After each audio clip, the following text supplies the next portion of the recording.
Kadin Indonesia telah melaksanakan program umum periode 2021-2022 yang merupakan tahun pertama masa kepengurusan Kadin Indonesia masa bakti 2021-2026. Program-program Kadin terdiri atas 4 pilar utama yang meliputi aspek kesehatan, ekonomi, kewirausahaan, serta internal organisasi.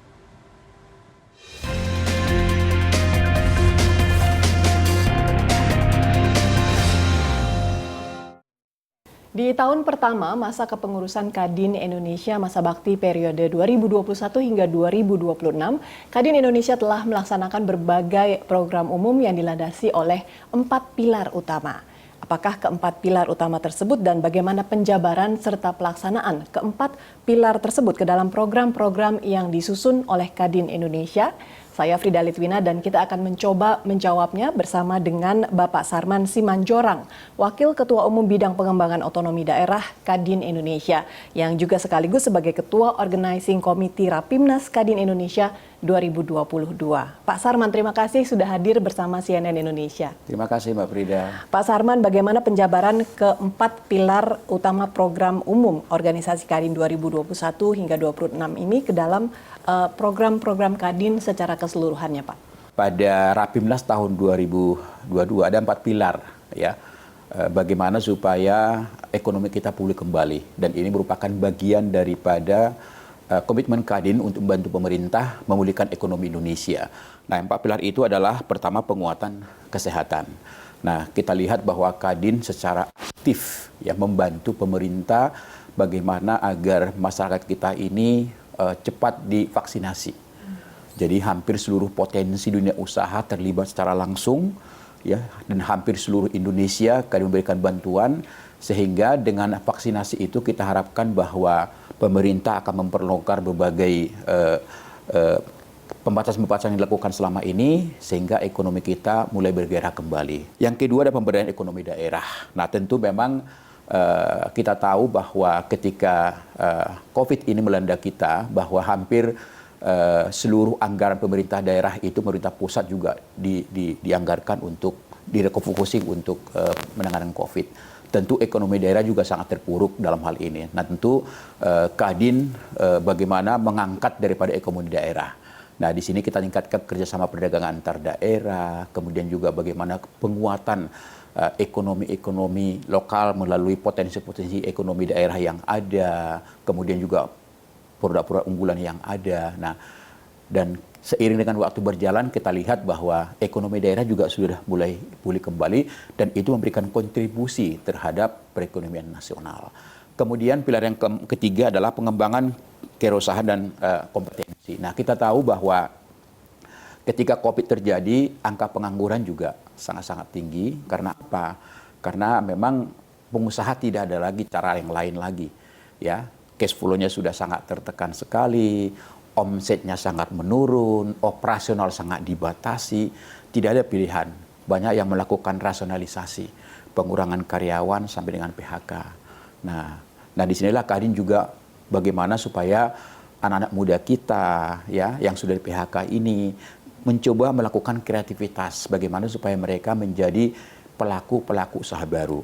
Nah, terutama juga untuk mahasiswa kita, supaya pola berpikir mereka ketika mereka lulus kuliah tidak berpikir mencari pekerjaan, tapi menjadi pelaku-pelaku usaha baru dengan memanfaatkan potensi yang ada di lingkungannya.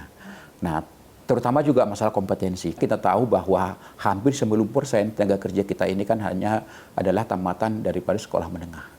Jadi kompetensi mereka, advokasi mereka kita tingkatkan. Ini adalah merupakan peran Kadin supaya nantinya mereka menjadi pekerja-pekerja yang sudah mumpuni dan mempunyai skill yang layak ya untuk bersaing dengan tenaga kerja yang lain dari luar. Kemudian penguatan internal Kadin. Nah, kita mensyukuri pilar keempat ini, penguatan internal Kadin. Nah, ini dari organisasi bahwa amanat Rapimnas tahun 2022 kita akan melaksanakan yang namanya Musyawarah Nasional Khusus, ya, di mana tujuannya adalah untuk penyempurnaan anggaran dasar dan anggaran rumah tangga. Nah, itu sudah kita lakukan, dan puji syukur bahwa pas ulang tahun Kadin, ya, tahun 2022 ini kita mendapat kado istimewa bahwa penyempurnaan daripada anggaran dasar, anggaran rumah tangga Kadin itu sudah turun dalam bentuk Kepres. Kepres nomor 18 tahun 2022 tentang penyempurnaan anggaran dasar anggaran rumah tangga Kadin. Nah, sehingga dengan adanya anggaran dasar yang baru itu semakin memperkokoh dan memperkuat bahwa Kadin itu satu. Tidak ada kadin-kadin yang lain, ya. Sehingga konsolidasi organisasi, kemudian program kerja, kemudian juga kolaborasi dengan berbagai organisasi dunia usaha yang menjadi anggota luar biasa Kadin itu semakin efektif, semakin harmonis, sehingga kita harapkan bahwa peran Kadin dengan berbagai ALB yang ada itu betul-betul lebih maksimal untuk membantu pemerintah membangun ekonomi kita yang lebih baik lagi. Baik. Nah, Rapimnas 2022 ini dilaksanakan tujuannya kan untuk koordinasi, kemudian sinkronisasi dan juga evaluasi dari program kerja Kadin, Pak. Ya. Bagaimana Kadin membantu kemudian anggotanya untuk menghadapi tantangan ekonomi global ke depannya, terlebih dengan adanya krisis energi yang disebut-sebut dan juga dampak perang dari Rusia dan Ukraina? Kita dari Kadin tidak diam, kita respon memberikan masukan, saran kepada pemerintah bagaimana supaya kita siap menghadapi ancaman daripada krisis ekonomi global ini. Dengan cara apa? Tentu harapan kita adalah dari cara bagaimana agar penguatan ekonomi lokal, fondasi ekonomi ini semakin kita perkuat. Kita harus bersyukur bahwa pertumbuhan ekonomi kita itu ditopang oleh 60% konsumsi rumah tangga. Nah, kita berharap supaya pemerintah dengan Kadin bagaimana supaya mampu mengendalikan daripada konsumsi rumah tangga ini. Yaitu dengan cara apa? Dengan cara bagaimana agar harga-harga pokok pangan kita bisa dikendalikan, stok pangan kita harus betul-betul tersedia sehingga tidak terjadi gejolak harga pangan. Termasuk misalnya gas, listrik yang langsung bersentuhan kepada masyarakat. Ini kalau ini bisa dikendalikan, mudah-mudahan ancaman krisis global ini akan kita hadapi. Yang kedua tentu adalah berbagai bantuan-bantuan sosial kepada masyarakat kita. Karena ini juga akan mendorong pertumbuhan ekonomi dari sisi daya beli masyarakat kita.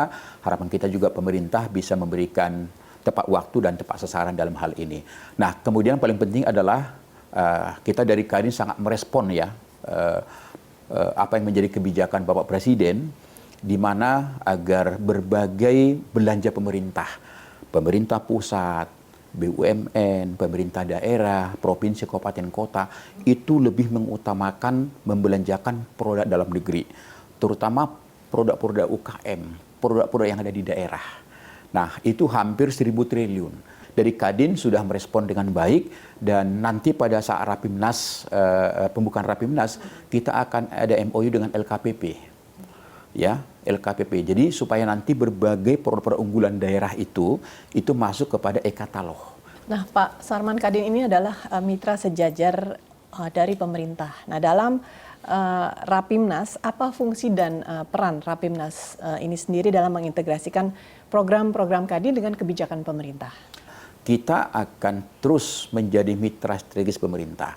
Jadi berbagai program pemerintah dalam pembangunan ekonomi, Kadin akan lahir di sana.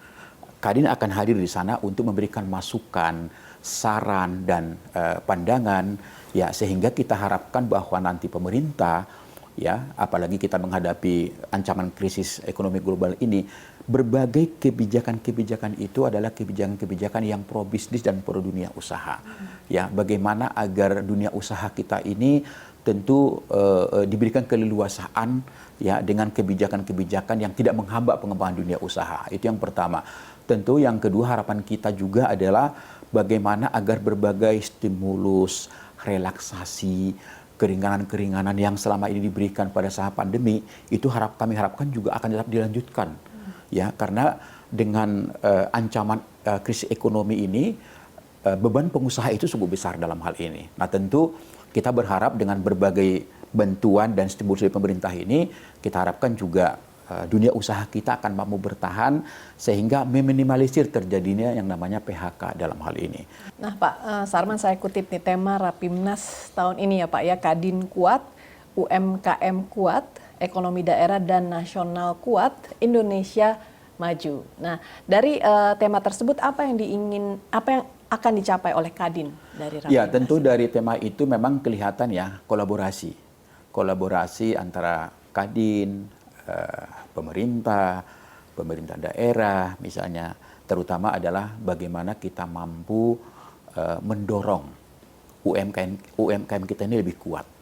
Ya, karena kita tahu UKM ini adalah salah satu sektor yang memberikan kontribusi cukup besar kepada PDB kita, hampir 60%. Dan juga penyerapan tenaga kerja cukup besar.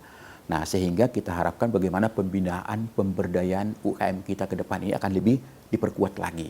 Sehingga kita berharap kekuatan ekonomi UKM ini ke depan itu tidak jalan di tempat.